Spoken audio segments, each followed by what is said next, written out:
स्थानीय स्तरमा उत्पादित कृषि उपजहरूको समुचित व्यवस्थापनको अभावले गर्दा कृषकहरू व्यावसायिक स्तरमा उत्पादन नगरी उपभोग्य स्तरमा खेती गर्न बाध्य रहेको छ। सम्भाव्यताको अवसरलाई सहजै स्वीकार गर्न तत्पर रहेको सिमथली गाविसका बासिन्दाले प्रेरणा र ह्यान्डिक्याप इन्टरनेसनलको अग्रतामा बिना कुनै खर्च एक नयाँ विकासोन्मुख संस्कृतिको थालनी गरे, जसलाई रमाइलो बजारको नाममा नामाङ्कन गरियो।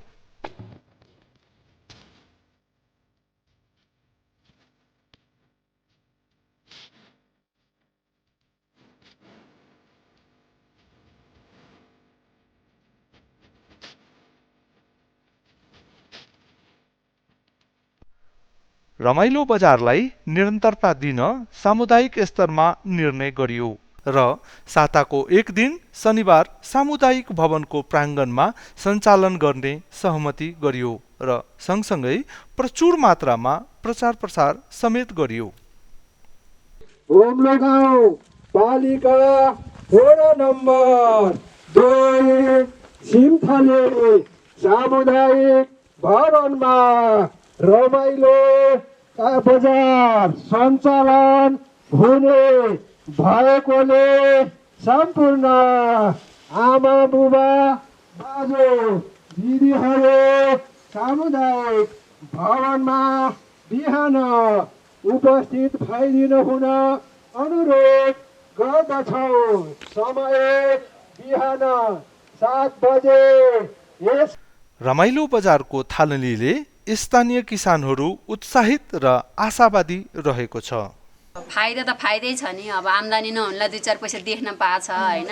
अब बिक्री भयो भनेदेखि आफूले खेतीबाट निकालेर आफूले घर खर्च चलाउन पाइयो, कसैको भरमा पर्नु परेन। पर्यो त जति भएको खाइसकिन्थ्यो, त्यही त 2-4 पैसा भने आयो, घर खर्च टर्यो, आफ्नो बिक्री गर्न पायो, अरूको किन्न पाइयो। अब यहाँ हामीले तरकारी बेचेर यो सुन्दर बेचेर हाम्रो घरमा के सिद्ध्याह लिएर जान पाइयो हामीले हैन। त्यो धेरै राम्रो छ नि, खान सकिन्छ।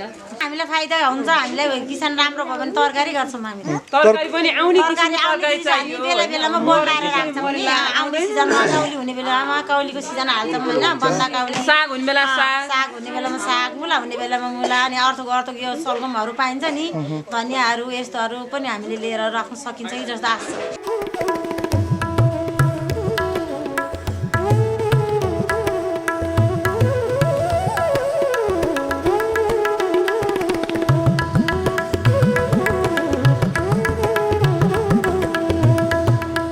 बजारमा किसानहरूले तरकारी, फलफूल, उखु, मसाला सँगसँगै खसीको मासु र चिया समेत बेच्न पाएकोमा नौलो अनुभूति गर्दछ।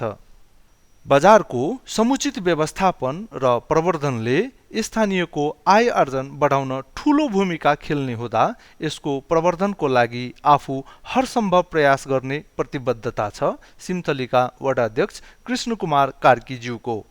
र उत्पाद त कुन ढङ्गले अगाडि बढाउने भन्ने खालको सोच मनस्थिति हामीले अगाडि बढाउनु पर्छ।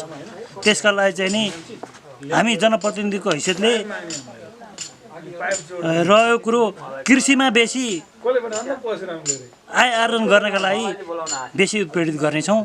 जस्तै तपाईँको लागि चाहिँ नि सिँचाइ नपुगेको ठाउँमा सिँचाइ गर्ने, सिँचाइ भइसकेपछि मेन कुरो मेरुदण्ड सिँचाइ रहेछ कृषकहरूका लागि, जसका निमित्त तपाईँको चाहिँ नि उत्पादन गर्नका लागि अब खेती लगाएको हुन्छ, बाली लगाएको हुन्छ, सुक्खा भएको कारणले गर्दाखेरि जो किसिमको उत्पादन दिनुपर्ने हो त्यसरी नभएको अवस्था रहन्छ।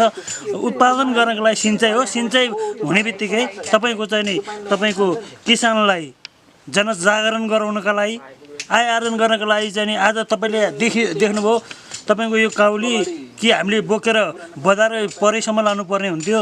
सुरुवात हो।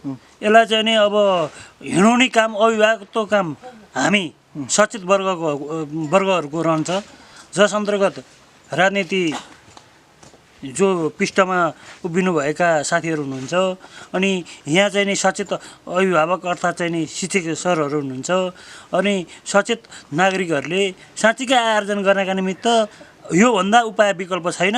यसलाई चाहिँ स्थायित्व र नेपाल सरकारको मापदण्ड अनुसार मातहतमा रही सहकारिता गराई यसलाई चाहिँ नि उजागर गर्नका लागि अझै हातेमालोमा हातेमालो मिसाउन जरुरत छ।